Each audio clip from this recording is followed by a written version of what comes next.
Vamos meditar na Palavra de Deus com a Núbia Siqueira. Mas, sendo Galho procônsul da Acaia, levantaram-se os judeus concordemente contra Paulo e o levaram ao tribunal. Vamos contextualizar isso aqui. Ele estava pregando na sinagoga, lembra? Ele estava lá todos os sábados pregando para os judeus. E há uma resistência muito grande da parte deles. Eles se levantam contra Paulo e blasfemam contra ele e o levam agora para essa autoridade. A gente vai ver uma parte histórica aqui no livro de Atos, porque esses nomes, essas pessoas aqui, elas são de alguma forma reconhecidas pela a história de Roma, né? Galho, nós temos aqui no livro de Atos, Gaio, que é uma pessoa, e Galho, que são diferentes. O Galho a gente normalmente nem repara muito nele, porque ele é um incrédulo, ele é apenas um governante que não fez nada, mas o Gaio foi um companheiro de Paulo, que é completamente diferente, né? Então são pessoas distintas, o nome se parece, mas eles são completamente diferentes. Então quem era esse Galho aqui? Quando Roma invadiu a Grécia e acabou com o Império Romano, com o Império Grego, os romanos dividiram a Grécia em duas partes, a Caia e a... Qual o nome agora? Me esqueci do outro nome. Foi dividido em apenas duas regiões. E a capital, digamos, de Acaia ficou Corinto aqui, o procônsul estava aqui, as autoridades estavam aqui, e quem respondia por Acaia era Galho. E aí você vê que eu vejo que Deus agiu através de Galho, embora ele fosse incrédulo aqui, porque Paulo ganha mais 10 anos para pregar. Ele é levado a um tribunal romano, né? Mas ao invés dos judeus conseguirem o que eles queriam, que era deter Paulo, que Paulo parasse com aquelas pregações, que ele não tivesse mais liberdade, ou eles queriam atentar contra a sua vida, que Paulo perdesse a vida, ou que ele ficasse preso e com o ministério inoperante. Mas eles não conseguem. Por quê? Porque quando levam ao tribunal, você vai ver que o argumento, o que eles disseram para Galho, né? Este persuade os homens a servir a Deus contra a lei. Havia naquela altura, o Império Romano reconhecia os rituais que os romanos faziam, os rituais que os gregos faziam e também reconheciam a religião dos judeus. Eles não, quando os judeus se reuniam nas sinagogas, eles não estavam fazendo nada contra a lei. O que eles faziam ali de orações, de encontros aos sábados, de praticar toda a lei, praticar toda a lei mosaica, aquelas restrições alimentares, tudo aquilo era respeitado pelo Império Romano e eles poderiam cumprir. Mas aí eles levantam um outro argumento aqui que é diferente da Tessalônica. Lá em Tessalônica, os judeus se levantaram contra Paulo também e falaram que ele estava traindo o Império Romano. Agora aqui eles usam um outro argumento. É insidioso, ele é mais discreto, mas tão perigoso quanto, que eles estão dizendo que ele está ensinando os homens, ele está persuadindo as pessoas a adorar, a servir a Deus de um modo diferente da lei. Ou seja, vocês autorizaram aquela adoração que o judaísmo que vocês conhecem. Ele está fazendo uma coisa aqui que vocês não conhecem, que é fora da lei, né? Então, o diabo sempre vai dar inspiração e sagacidade para as pessoas perseguirem a obra de Deus. Às vezes, quando você vê uma perseguição se levantando, não é que tenha algo novo ali. São notícias requentadas, muitas vezes, são argumentos que já foram usados, mas o diabo torce sempre de alguma maneira para que aqueles fatos se tornem credíveis, né? E aí chegam para o procônsul e fala, olha, ele está persuadindo as pessoas a fazer algo que é contra a lei. E ali o procônsul é um defensor da lei. É a mesma coisa de colocar a pessoa na parede. Você tem que tomar uma atitude. Por quê? Porque esse homem está agindo contra a lei, né? Então, o mal sabe como agir. Desde o início nós percebemos isso, quando Satanás se apresentou para Eva e distorceu a palavra de Deus. Ele usou verdade com mentira. Ele mistura aquilo e aí ele dilui uma verdade e ela se torna muito perigosa, né? Eva acreditou naquilo, ela foi enganada. Então é muito fácil que as pessoas sejam enganadas se elas não prestarem muito atenção no argumento. Galho é um incrédulo, né? E ele estava no cargo há muito pouco tempo, era recente a sua tomada de posse aqui como procônsul da Acaia. Ele não estava, me lembrei o nome, Macedônia. A Grécia foi dividida entre Acaia e Macedônia, né? Que até Silas e Timóteo vêm da Macedônia, né? Com a oferta. E a igreja cresce muito na Macedônia. E aí você vê aqui que ele é colocado contra a parede para tomar uma atitude, mas mesmo sendo um homem sem conhecimento da verdade, sem temor a Deus, ele vai fazer o que é certo, porque, olha só, o 14. E querendo Paulo abrir a boca, disse Galho aos judeus. Paulo tenta se defender, querendo abrir a boca aqui é quando os judeus começaram a falar muito contra ele, que ele está persuadindo as pessoas, mudando a lei, né? E ele tenta abrir a boca, mas Galho não deixa mais que ninguém fale, né? Inclusive Paulo. E ele fala, se houvesse, ó judeus, algum agravo ou crime enorme, com razão vos sofreria. Mas se a questão é de palavras e de nomes e da lei que há entre vós, vede-o vós mesmos, porque eu não quero ser juiz dessas coisas. E expulsou-os do tribunal. Então, foi frustrada aquela empreitada contra Paulo. Por isso que eu falo, Deus permitiu que a perseguição se levantasse, Deus permitiu que Paulo fosse caluniado, permitiu que ele fosse levado ao tribunal, mas não o deixou só. Assim como Deus permitiu que Daniel fosse para a cova dos leões, para que os 3 amigos fossem lá para a fornalha de fogo, e vai ser sempre assim.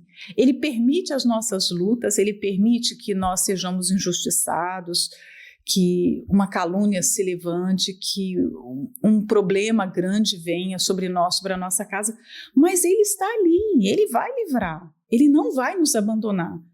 Por isso nós temos lá a promessa, que até o fim, o Senhor Jesus disse, eis que até a consumação dos séculos eu estarei convosco. Ou seja, ele não é um Deus covarde que abandona os seus filhos no meio da luta. De maneira nenhuma, jamais. Ele vai estar ali. Ele esteve com Paulo. Você vai ser levado. Lembra que ele teve aquela visão, nós falamos na meditação passada, o encorajamento que ele teve? Olha, nenhum homem vai poder te fazer mal. E logo depois da visão, ele é levado ao tribunal. Então, naquele momento, certamente Paulo estava se lembrando, né? Eu estou aqui, mas ninguém vai conseguir me destruir ou fazer algo que Deus não tenha permitido. E aí você repousa nessa segurança, você descansa nessa segurança. Quando nós estamos enfrentando lutas, provações, a tendência é que nós sejamos submetidos a um nível de estresse, de ansiedade, preocupação, de insônia, que faz mal para o nosso corpo. E quando eu olho para mim nesse sentido, quando eu me vejo esgotada, cansada demais, num determinado momento da minha vida, eu sei que eu estou fazendo algo errado. A minha confiança em Deus, a minha comunhão com Deus não está correta. Porque o projeto de Deus é para que não haja o esgotamento nesse nível. É para que você não caminhe para uma estafa. Porque quando chega no momento de estafa, um nível de estresse muito grande, de de problemas interiores, você está fora do projeto de Deus. Você não está cumprindo a vontade de Deus. Você não está confiando como deveria confiar, porque quando nós confiamos, nós descansamos. Agora, quando nós não confiamos, nós queremos carregar o problema nas costas, né? Então, quando eu olho para mim e vejo muito sofrimento, eu sei que eu estou fora da vontade de Deus. Simples assim. E que isso sirva para você, porque as mulheres normalmente têm muito essa dificuldade e se estafam e ficam agitadas e cansadas, né? E tem que fazer tratamento porque se cansaram muito, porque se esgotaram. Você viu o Senhor Jesus passando por todo o sofrimento. Quando foi que ele teve uma estafa, que ele se esgotou? Não faz parte do projeto. Nós estamos errando quando estamos assim, vivendo essa agonia. É querer carregar um fardo que humanamente nós não podemos. Nós não conseguimos. Então, todas as vezes que eu quis carregar um fardo que pertence a Deus, eu me esgotei. É óbvio. Aí haja vitamina, né? As pessoas têm que parar. Hoje a síndrome de burnout e muitas outras coisas que têm acontecido são doenças tidas como doenças do mundo moderno, mas são doenças que apontam que nós estamos errando. Errando porque estamos consumindo demais redes sociais, porque estamos nos entregando além da conta no trabalho sem o devido tempo para o descanso. Nós estamos consumidas demais pensando nos problemas, a cabeça fica funcionando acelerada ali só nos problemas. Alguma coisa está se passando de errado. Porque quando está certo, você não vai para a estafa, para o burnout. Não vai. Simples assim, né? Então Paulo estava ali. Vou ser levado de novo para o tribunal. Mas havia confiança, certamente havia confiança. Porque se não houvesse, ele não teria força para continuar. Você vê que ele vai sair de Corinto aqui e vai pregar em Éfeso, vai depois para Jerusalém, vai para Cesareia, vai para Antioquia, ele continua. Cadê o tempo para ele se recuperar? Então, a nossa falta de confiança em Deus nos faz adoecer. E muitas doenças que nós carregamos hoje no nosso corpo são marcas de um tempo que nós deixamos de confiar, de um tempo que nós nos afastamos do propósito. Nós tornamos o processo pesado e o processo diferente do que Deus idealizou. Porque um Deus que idealiza até o nosso descanso, ou seja, ele cria o homem e ele coloca lá, 6 dias trabalharás, mas no 7º descansarás. As horas durante o dia com o sol para dar claridade e depois ele tira a claridade para nos levar ao descanso que o nosso corpo precisa. Aí nós vamos e violentamos o descanso e muitas vezes perdemos as horas de descanso por besteira, não é nem coisas úteis não. Né? Ou porque nós estamos ouvindo muita coisa, nós estamos vendo muitas imagens e aquilo sobrecarrega a nossa mente, né? Porque hoje muito cansaço, esgotamento mental, né? Fala-se muito em saúde mental, mas o problema da falta de saúde mental está na falta de gerir bem as emoções, gerir bem o tempo, só isso. Porque o mundo continua com seus desafios como sempre teve. As perseguições não eram como nos nossos dias. Era muito comum, você vai ver escritores que viveram em tempos que eles estavam caminhando, indo para um culto e a rua estava cheia de pessoas queimando como tochas, porque tinham sido delatadas como adoradoras do Deus de Israel. E aí? Adoradoras de Jesus? Nós não vivemos nesse tempo e as pessoas estão adoecendo.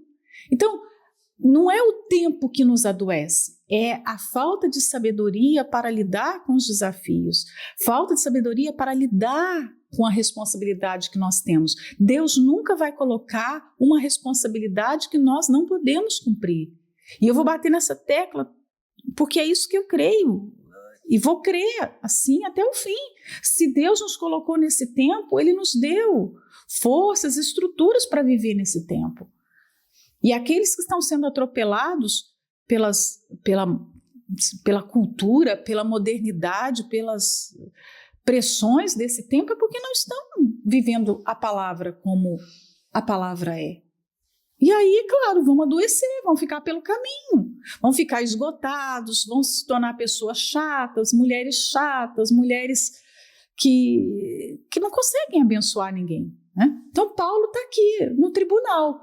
E aí, imagina, você se estressa muito por alguma coisa e, de repente, você é levado, quando chega na hora H, o que acontece?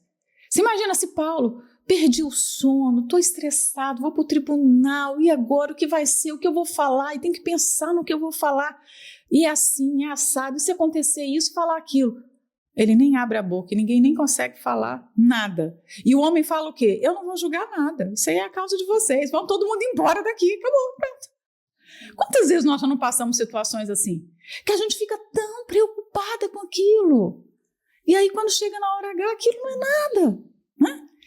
E aí, as noites que você não dormiu, as 200.000 orações que você fez por incredulidade, né? Por incredulidade, não é porque queria orar, não, é porque estava incrédula, então tem que orar muitas vezes, tem que fazer muitos votos, tem que jejuar muito, porque estava incrédula, né?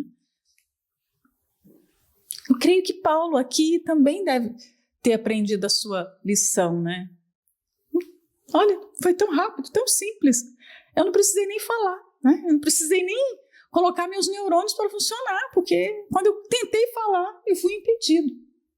E então Galho não quis ser juiz das coisas do judaísmo, das coisas da sinagoga. E o 17 fala, então todos os gregos agarraram Sóstenes, principal da sinagoga, e o feriram diante do tribunal. E a Galho nada destas coisas o incomodava. A perseguição com Paulo foi frustrada, mas aí ela é revertida para uma outra pessoa. Aquela multidão, aqueles judeus estavam tão cheios de ódio que eles tinham que encontrar alguém para extravasar, né? E aí eles pegaram Sóstenes. Esse Sóstenes aqui provavelmente é um outro companheiro de Paulo lá na frente. Lembra que Crispo, que era o chefe da sinagoga, se converteu? Então ele é substituído pelo Sóstenes, né? Aí nós não sabemos dizer se Sóstenes já estava convertido. Há uma controvérsia. Alguns falam que nesse tempo aqui ele já era simpatizante já da fé, das palavras de Paulo. Outros falam que não. Ele começa a sofrer como cristão antes mesmo de se converter, porque ele apanha aqui, né? E o Galho, que foi justo em não tomar partido numa questão dos judeus, agora ele está sendo injusto, porque ele está vendo uma pessoa apanhar inocentemente e ele não faz nada, né? Ao mesmo tempo que você vê uma atitude boa, passa um pouquinho e você vê uma atitude ruim. Isso é o ser humano, né? O mesmo ser humano que acerta hoje erra amanhã. O mesmo ser humano que é capaz de ter uma grande atitude de bondade num outro momento ele é tremendamente mau. Isso é a natureza, faz parte da natureza humana, né? Então, Sóstenes aqui é ferido, apanha muito, né? E Galho não se incomoda com isso. Ele viu, aqui está claro que ele viu, ele tomou conhecimento, não foi algo que aconteceu sem o conhecimento dele, ele viu, mas ele não se incomodou, né? Está vendo a injustiça, mas a pessoa não se incomoda. Alguém está morrendo. É a mesma coisa de você ver um linchamento. O que está acontecendo aqui é um linchamento público, né? Porque quando você vê uma multidão enfurecida batendo numa pessoa sozinha, está acontecendo ali praticamente um assassinato, porque você não consegue parar uma multidão. E muitos podem até defender Galho nesse sentido, né? Porque como é que ele ia parar aquelas pessoas, já que elas estavam? Mas ele tinha o poder do exército ali à sua disposição, ele era um procurador do Estado, ele era uma autoridade ali, então ele poderia ter parado, né? E não parou. E ficou registrado aqui a sua injustiça. Todas as vezes que a gente vê algo errado, nós sabemos que está errado, a nossa posição como pessoas de Deus, pessoas de princípio, de valores, de pessoas que conhecem a palavra de Deus, é imediatamente cortar aquele mal, se levantar contra aquele mal. Ele foi um homem que ficou marcado na história aqui como alguém que viu, mas ele não se incomodou com aquilo. Ele não se incomodou. Por quê? Talvez ele possa ter pensado assim, isso aí é um judeu, né? Não é romano, por que eu vou brigar pela vida dele? Por que eu vou agir em seu favor? Todas as pessoas vão ter os seus motivos para não agir de acordo com o que é correto. Mas saiba que nenhum motivo é justificado aos olhos de Deus, né? E o 18 fala, e Paulo, ficando ainda ali muitos dias, despediu-se dos irmãos e dali navegou para a Síria, e com ele Priscila e Áquila, tendo rapado a cabeça em Secreia, porque tinha um voto. Uma das coisas que eu mais amei na vida de escrever foi ter aprendido que as frases devem ser curtas. Antigamente eu também escrevia frases longas e eu não sabia, eu não tinha reparado quanto as frases longas são difíceis de entendimento. Esse aqui é um dos versículos mais difíceis do Novo Testamento. Porque ele, além de ser longo, ele tem muitas informações, muitas ideias. Tudo poderia ser resolvido se essa frase fosse curta. Então, eu hoje procuro fazer minhas frases o mais curtas possível, porque vai evitar que a pessoa tenha que voltar para ler de novo e ainda assim ficar na dúvida. E agora? Porque aqui está. E Paulo, ficando ali muitos dias, despediu-se dos irmãos, né? Nós recebemos a informação que ele tinha ficado 18 meses. Aí vem a seguinte pergunta: os 18 meses entram na conta agora esse tempo que ele ficou esses muitos dias ou não? Já fiquei. Então, será que ele ficou, na verdade, uns 2 anos? Ou os 18 meses já está contando com esses muitos dias? Não sei, né? E dali navegou para a Síria. Paulo, aqui está ótima a informação, porque a intenção dele era ir para a Síria mesmo. Ele queria ir para a Síria. Só que naquele tempo não existia um meio de comprar a passagem com percurso já completo. Um exemplo, ele entra no barco e vai, eu quero ir lá para o destino final que está lá. Não, ele vai pela costa aqui, navegando perímetro por perímetro, e muitas vezes tem que trocar de barco, né? Então, não é fácil como nos nossos dias. Eu quero ir daqui para Hong Kong, de repente entro num único avião e chego lá em Hong Kong. Quero ir daqui para São Paulo, você entra no avião e chega em São Paulo, né? Naquele tempo, um exemplo, quando o Brasil foi descoberto, as caravelas estavam indo para a Índia e chegaram lá no Brasil. Olha só como as viagens eram diferentes, não é? Então, ele quer ir para a Síria, mas a gente vai ver no versículo seguinte que ele vai para Éfeso. E aí tá, com ele, nós temos a informação que foram Priscila e Áquila, mas aí vem uma vírgula, e aí complica tudo. Tendo rapado a cabeça em Secreia. Áquila ou Paulo que rapara a cabeça? É a dúvida de muita gente. Eu creio que foi Paulo, porque Paulo, nessa perícope que nós estamos lendo aqui, Paulo é o personagem principal, então está se falando dele, né, da história dele. Se Lucas estivesse querendo se referir a alguma coisa de Priscila e de Áquila, eu acho que ficaria mais claro. Então, quando eu falo que frases curtas não deixam dúvidas, olha quantas coisas nós temos aqui para pensar. O que pode ser?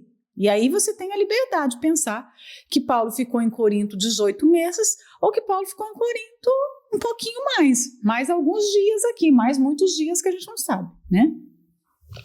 E alguns pensam, foi Áquila que rapou a cabeça. E outros pensam, não, foi Paulo. Eu penso que foi Paulo. Eu penso que o voto foi de Paulo. Por quê? Eu vou explicar aqui depois, né? E fala de Secreia, que é uma outra região antes de Éfeso, né? porque tinham um voto. Vamos pensar primeiro aqui em Priscila e Áquila, que deixaram tudo lá. Eles já haviam deixado tudo em Roma por causa da perseguição, lembra? Aí eles foram para Corinto e reconstruíram a sua vida. Está lá com a sua oficina, fazendo tendas, mas agora eles são convidados por Paulo para viajar com ele e pregar o evangelho. E eles são capazes de se desfazerem de tudo novamente. Olha o desapego das coisas materiais, né?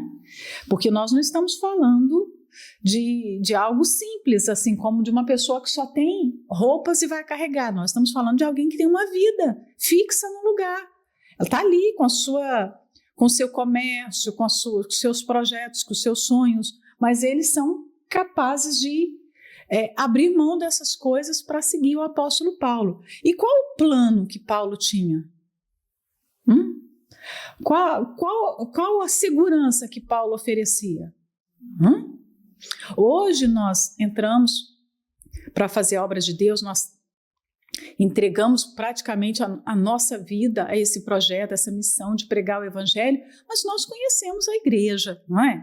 Nós conhecemos a índole do bispo, nós sabemos da seriedade do trabalho, a igreja já está há mais de 40 anos, né, trabalhando em vários países do mundo, nós temos o testemunho de muitas outras pessoas que estão como pastores desde o início. Então, há uma segurança. O que Paulo podia oferecer para Priscila e Áquila? Olha, eu acho que eu vou para a Síria, eu quero ir para a Síria, mas pode ser que eu não vá para a Síria, não é? Pode ser que a gente pare em outro lugar. Não tinha nada de concreto, de palpável. E aí tá, que confiança bonita em Deus. Você não precisar ter nada palpável nesse mundo. Você conseguir andar nesse nível, andar sobre as águas o tempo todo, né? Muitas vezes quando eu vou falar com a minha mãe, e minha mãe responde sempre assim, minha filha, eu estou andando sobre as águas, ou seja, estou fazendo o impossível, estou andando sobre as águas, né? Porque é o improvável. O mundo gosta de coisas fixas, seguras, e a natureza humana também gosta disso. A sua natureza humana vai querer estabilidade, vai querer segurança, né? Não vai querer viver como o vento. Não, o ser humano gosta de fincar raízes e ficar ali. Mas a missão de pregar o evangelho exige esse desprendimento. E logo você vê isso em Priscila e Áquila, né? Eles são capazes de seguir Paulo, mesmo sem ter nada de concreto ou nada de que lhe desse assim uma segurança. Nós vamos continuar aqui, nós vamos fazer esse trabalho com essa igreja, nós vamos morar nesse lugar, nós poderemos abrir o nosso comércio. Não, eles não tinham nada, né? E Cencreia é um porto, ele vai para esse porto. E aí você vê o voto, né? Cencreia tem um porto que ele vai embarcar, e antes disso, Paulo raspa a cabeça. Isso lembra o quê? Isso lembra o voto do Nazireu, né? Então, Paulo, aí você fala assim, mas ele se converteu ao Senhor Jesus, então se aboliu toda a lei, para que ele está fazendo um voto lá do Antigo Testamento? Não, você vê aqui uma demonstração clara para nós de como lidar com a lei, de como lidar com o Antigo Testamento, né? A gente não pode viver desprezando todo o Antigo Testamento e se apegar só ao Novo Testamento. Paulo tem essa liberdade ele entende, ele interpreta o Antigo Testamento e ele vai dar a leitura, né, o que o Espírito Santo quer trazer para o Novo Testamento, mas ele se move de acordo com os profetas, de acordo com o que Moisés falou, o que foi estabelecido na lei em muitas ocasiões. O que ele cita lá sobre o sacerdote ser sustentado, lá em 1 Coríntios 9, é a lei de Moisés. A lei estabelecida lá na época do tabernáculo. Então, é preciso ter sabedoria para isso, porque nós estamos vivendo numa época que as pessoas estão desprezando todo o Velho Testamento. Paulo lança mão de um voto aqui. Ele está a caminho de Jerusalém. E ele vai falar isso, daqui a pouco a gente vai ler, ele vai falar isso, que ele está indo para a festa em Jerusalém. Então ele se prepara, ele faz o seu voto, isso aqui é como se fosse a marcação de um voto, né, o início do voto, porque eles faziam isso, eles queimavam o cabelo no fogo do altar depois, eles sacrificavam aquele cabelo para... Era comum as pessoas que estavam no voto, que tinham cabelo já grande, quando iam entregar o voto, elas iam até o sacerdote, que estava ali no altar do sacrifício, e elas iriam queimar aquele cabelo, né? Então, o voto aqui é uma entrega, é como se fosse assim, ele tá querendo se dedicar, se consagrar mais ainda a Deus. Imagina, um homem que é extremamente consagrado, ninguém tem dúvida disso, mas ele vai lá e traz a ideia do voto para se consagrar, para se dedicar ainda mais a Deus. Eu creio que esse foi o início do voto, não o final do voto. Eu creio que ele aqui estava começando o seu voto. E o voto do nazireado não era só de deixar o cabelo crescer, era também de não beber bebidas fortes, como vinho ou qualquer outra bebida semelhante, não tocar em cadáver, né, de maneira nenhuma. Eles não entravam numa casa onde estava sendo velado uma pessoa, mesmo que fosse da sua família, eles não se aproximavam de cadáver. Era uma dedicação maior a Deus. E aí eu queria comentar sobre a importância dos votos no nosso ministério, né, na nossa vida. Paulo está sozinho, é só ele e Deus, ele vai lá e faz o voto dele, né? Então é isso que nós precisamos, de pessoas que tenham essas atitudes. A qualquer momento o altar está ali. Você está enfrentando um problema de enfermidade? Vai lá, você sabe o caminho. O altar foi aberto para todo mundo, o Santo dos Santos. Nós podemos dizer que aquela cortina foi aberta, as pessoas passaram a ter acesso a Deus diretamente. Nós temos acesso a esse Deus. Então nós não precisamos que outras pessoas venham nos estimular. E o voto tem um papel importante no ministério, essa entrega. Há sempre algo que se pode entregar mais. Há sempre algo que possa se dedicar mais. Às vezes nós queremos tanto o avivamento, nós queremos um despertamento das pessoas, nós queremos um quebrantamento no coração das pessoas, mas o que nós estamos fazendo para que isso aconteça? Aquele ministério que acontece as mesmas coisas, que está ali, sempre, sabe, acontecendo o mesmo, ou talvez nem acontece nada, indica que há falta de entrega, a falta desse inusitado, desse sacrifício que chama a atenção de Deus. Paulo, além da vida que ele tinha de dedicação, um homem que vivia para o Evangelho, ele ainda coloca mais um fator ali na sua entrega. Ele faz o voto do nazireu.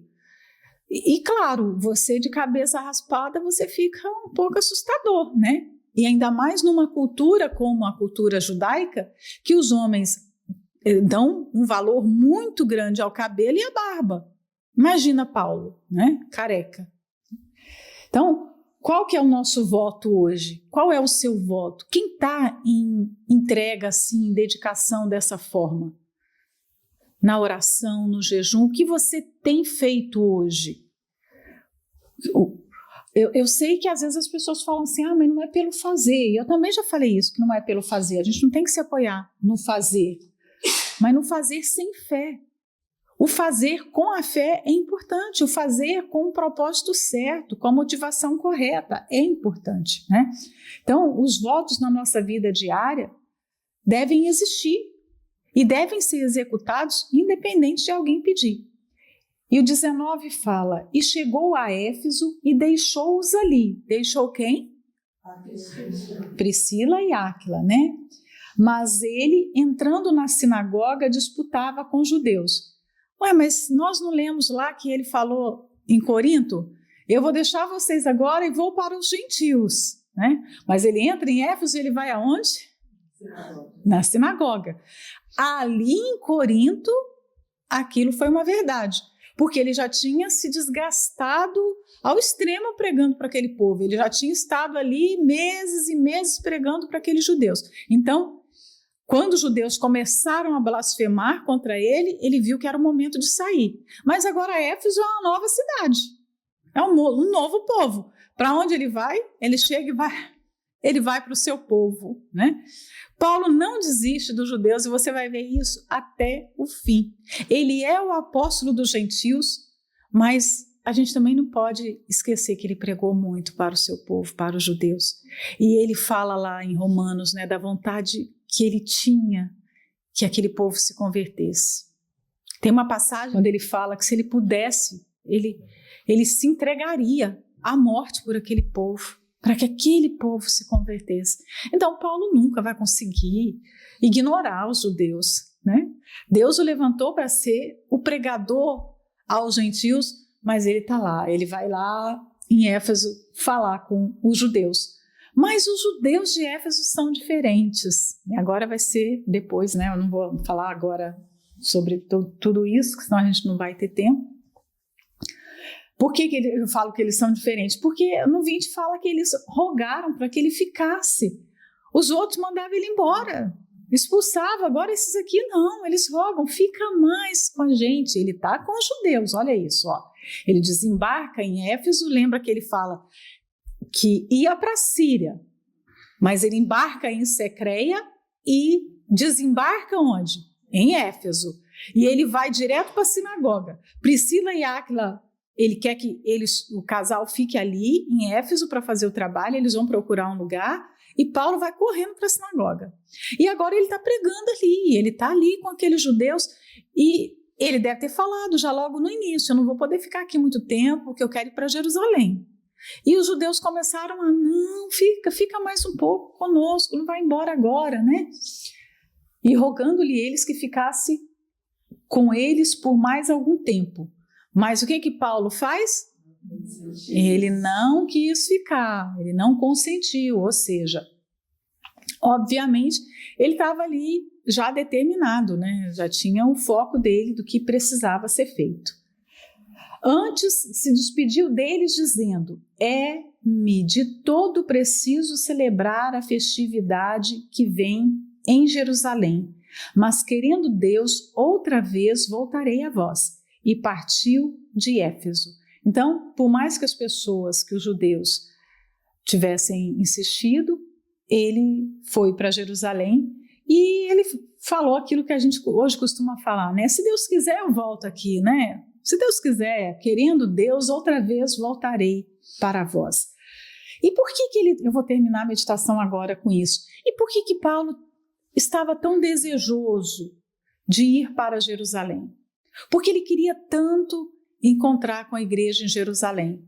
Você vai ver que ele vai para Jerusalém, depois ele vai para Antioquia e tem um propósito aí. Vamos ver se vocês têm ideia. Nós estamos aqui finalizando a segunda viagem missionária, né? É o 22 que termina, né? É o 22. Vou até o 22 só para a gente depois começar na terceira viagem missionária. E chegando a Cesareia, subiu a Jerusalém e saudando a igreja desceu a Antioquia. A minha vontade quando eu li isso aqui hoje pela manhã, poxa, eu podia tanto ter mais um capítulo explicando essa viagem, porque olha só, ele foi para Cesareia, com certeza ele encontrou os irmãos lá em Cesareia, depois ele foi em Jerusalém, ele encontrou João, Tiago, Pedro, a gente queria ver isso, né? E depois ele vai para Antioquia, a gente não sabe nada a respeito disso, né? Mas por que vocês acham que ele estava tão desejoso de ir visitar a igreja? Eu penso que ele queria conectar o seu trabalho, o trabalho que ele tinha feito, lembrando que ele foi para Filipos, de Filipos, Tessalônica, Tessalônica, Bereia, Bereia, Atenas, Atenas, Corinto. Ele fundou 5 igrejas, alguns falam que deixou trabalho em Cencreia também, né? Alguns falam de mais outros trabalhos que foram fundados ali. E não menos Éfeso também, que ele deixa a igreja praticamente fundada ali e 2 pastores, né? Que é a Priscila e Áquila. E o que ele quer fazer? Ele não quer uma igreja para ele, uma igreja independente da igreja que está em Jerusalém. Ele entende a visão de igreja. A igreja é um corpo. Então eu não quero uma igreja paulina, que ele poderia ficar com aquela parte ali, não é? Porque, imagina, longe, as pessoas só conheciam a ele, não conheciam Tiago, não conheciam os irmãos de Jerusalém, eles não conheciam nada, eles não sabiam nada. Ele poderia ficar com aquela igreja ali, digamos assim, como eles são preciosos, a minha pérola, vou guardar aqui, essa igreja se conecta comigo. Eu sou responsável por essas igrejas, essas pessoas vão se dirigir a mim. Eu sou o pai espiritual dessas igrejas, mas não, ele vai para Jerusalém, esse saudar a igreja aqui, não é só, oi gente, tudo bem, cheguei, não é isso, é uma prestação de contas do que aconteceu na viagem missionária dele. Provavelmente deve ter durado uns 3 anos essa viagem, né? Não menos do que isso, e aí você vê alguém que está ali submisso a essa organização de igreja que o Senhor Jesus deixou. Paulo não é independente. Ele não tem essa visão egoísta de querer algo para si. Então ele conecta todas as igrejas fundadas à igreja de Jerusalém. Ele entrega o trabalho que foi feito. Digamos, esse não é o meu trabalho. Esse aqui é o trabalho que foi feito para Deus. Pertence à igreja. E isso ensina tanto, né, no nosso tempo, que as pessoas são tão egoístas. Você vê aqui um propósito muito transparente de Paulo. Tá tão claro para a gente aqui, essa vontade dele de prestar contas, né, da sua missão, da sua viagem para Jerusalém. Ele poderia ter ficado em Éfeso. Estava agradável ficar em Éfeso. Os irmãos, ele não saiu corrido de Éfeso. Muito pelo contrário. Os irmãos, as pessoas queriam que ele ficasse, mas ele não. Eu preciso conectar esse corpo. Esse corpo não pode ficar aqui e a igreja aqui. Eu preciso unir. É um povo só. Né?